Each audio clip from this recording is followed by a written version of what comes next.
Welcome to the Heavy Spoilers Show. I'm your host Paul. In this video, we're breaking down House of the Dragon. The trailer for episode 4 has just dropped, and in this video we're going to be breaking it all down. Taking place in the aftermath of the last episode, we see Rhaenyra readying her forces for the taking of Tumbleton. Aemond has deceived her, and in sending a fake Daeron to the kingdom, he's managed to take this city. But what will it lead to? Well, in this video we'll be breaking it all down, and as always we'll watch the trailer first, so let's do that now. Why seize Tumbleton? He dares me to rain fire down on a seat that raised my banner. You! Go with them! Does he mean to somehow win their support?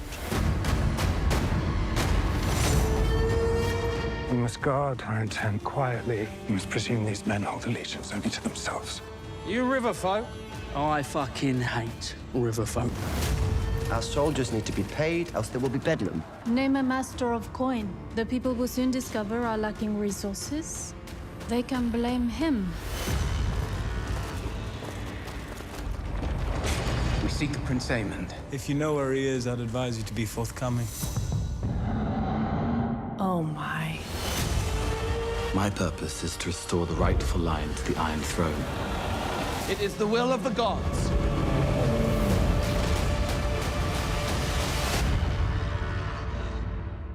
Okay, so the trailer begins with a wide shot of Tumbleton before cutting to Rhaenyra's small council. She knows that Aemond wants her to attack the town, and this will turn the people against her. The line, rain down fire, actually foreshadows something later on, and I think that she'll send in the dragon seeds. As we know, this is where Cat's located at as well, and I think he will be ordered to burn down the city. In the book, he ends up turning to the Greens, and I think that'll happen if he gets ordered to kill the people. We see Cat and another man with her at one point, which I believe might be her brother. The wiki brings up how she has one in Tumbleton, and I think that this is likely the character. However, I don't think that the battle itself will be going down in this episode, as it seems more along the lines of the strategic planning leading towards it. At this point, Rhaenyra is struggling to consolidate power and pool all her money together. I think because of that, episode 4 will lead into the strategy and setting up the betrayals. We then get a shot of Rhaenyra and her small council, including Grand Maester All at the back. In the book, he wasn't a part of this council and was actually sent to the dungeons quickly after Rhaenyra arrived. I do think that might happen in this episode, with him potentially being sent there to remain for when Aegon returns. Speaking of Aegon, we then get to him and Larys heading to Rook's Rest. Larys is in full-on scheming mode and trying to get them to keep their heads down. As they head into Rook's Rest, we can also see what's a very cool Easter egg with the body of Maelys. This is a carryover from episode 4 of season 2, and it comes in the aftermath of when Rhaenys fell to the ground. I love how the carcass is just smashed through the wall, and it's such a cool thing to have hanging over the location. We know from the book as well that Sunfire is around the area as well. Last episode we heard how Bale had flown overhead and noticed Sunfire dead and decaying. I do wonder if that's really the case though, as Sunfire is pretty important for one of the characters' fates. So I think Sunfire is likely alive. The reports of his death have been greatly exaggerated, you could say, and I think that at some point Aegon's going to discover him. Him leaning against Sunfire's side or belly or whatever, that has been shown in the Weeks Ahead trailer, so it does seem like that's going to happen around this area. Either way, the pair are clearly masquerading as river folk, which causes one of the guys to say he hates them. Yay! Looks like Aegon and Larys are just going from one shit show to the next, but it's allowing Aegon to see what his war has caused. Everyone hates everyone across the kingdom, and we see as the soldiers march out in King's Landing. Daemon says, "Our soldiers need to be paid." That's his terrible Matt Smith impression. A good Matt Smith impression in general, but a terrible Matt Smith as Daemon impression. But he says, "Our soldiers need to be paid, else there will be bedlam." Mysaria then says, "Name a master of coin," which was a spot-on impression for her at least. But basically, in this conversation, they talk about how they want to set someone up as a patsy for all the problems with the money. We've heard about how the crown is broke as all its money's been moved elsewhere. War is of course expensive, you know, soldiers need money, everyone's got to buy food and clothes, and it all just gets way too much. What they need is a great deal, mate, and they can have that at our merch store below. There, we just launched our Aemon and Vhagar inspired shirt, which has the dragon on the back and the Kinslayer on the front. We also have a single-sided version of this as well, and the print comes in green, so you can show where your loyalties lie. We also have one for the blacks as well, which is red.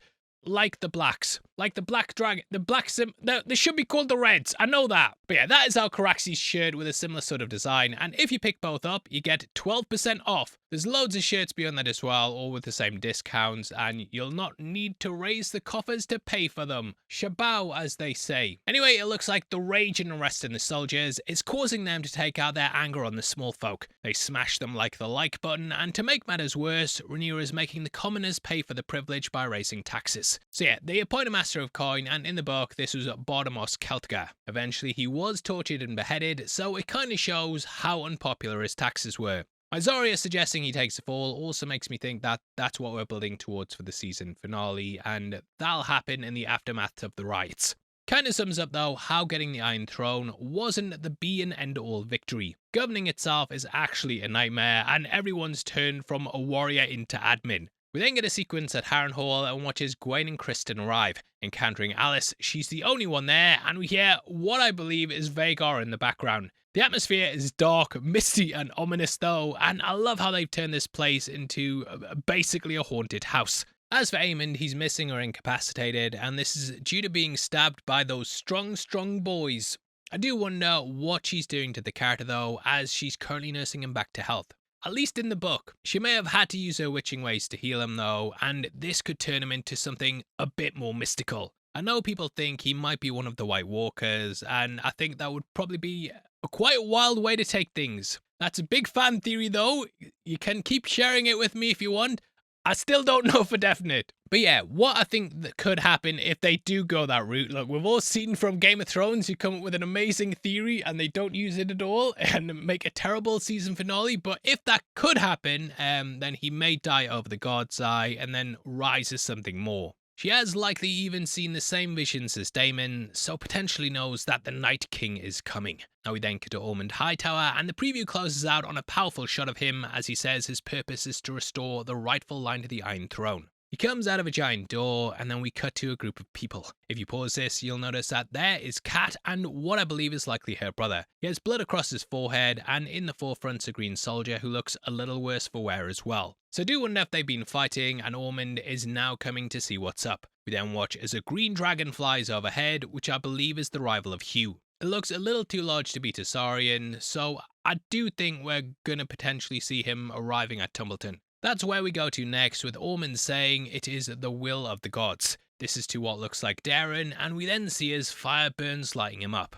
I don't know who this could be, as there's no mention of him targeting anyone specific. It's definitely not Daeron, so he could be attacking the soldier from the scene before. If that soldier has been attacking people like Kat's family, then the soldier could be burned to show that Ormond won't mess around. Ormond is a lot like Gwaine, and we saw in episode 1 when he thought about that soldier forcing themselves on a woman. So it may be demonstrating that Ormond is the next step in that, and that he'll happily feed people to dragons.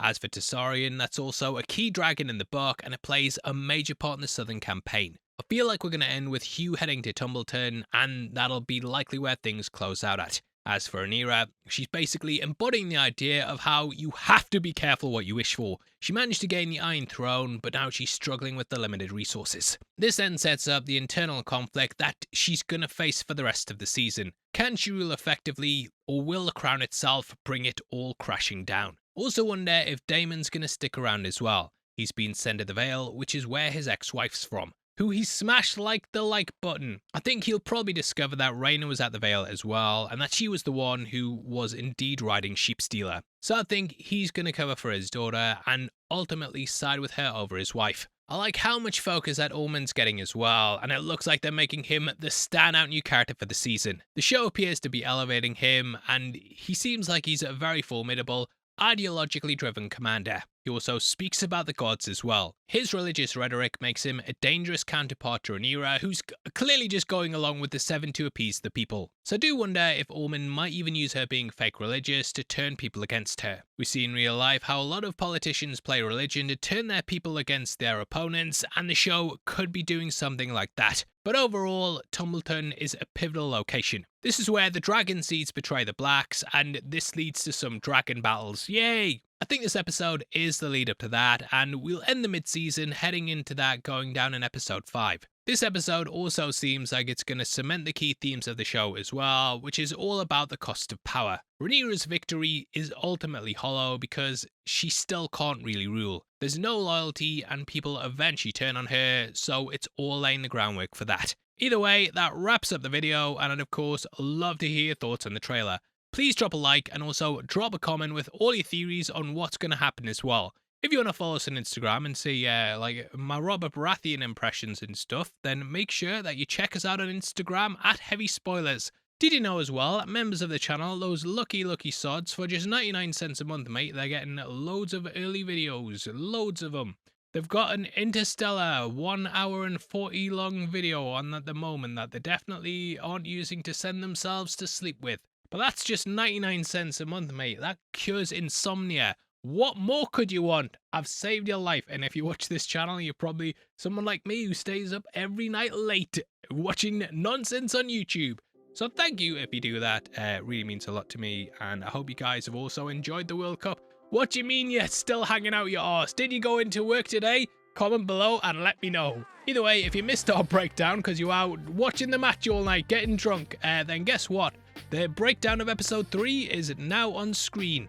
If not though, huge thank you for watching this one. You recover, mate. I'll leave you on your own, and hopefully I'll see you in the next one. Anyway, with that out of the way, thank you for clicking this one. I've been your host, Paul. You've been the best. Take care. Peace.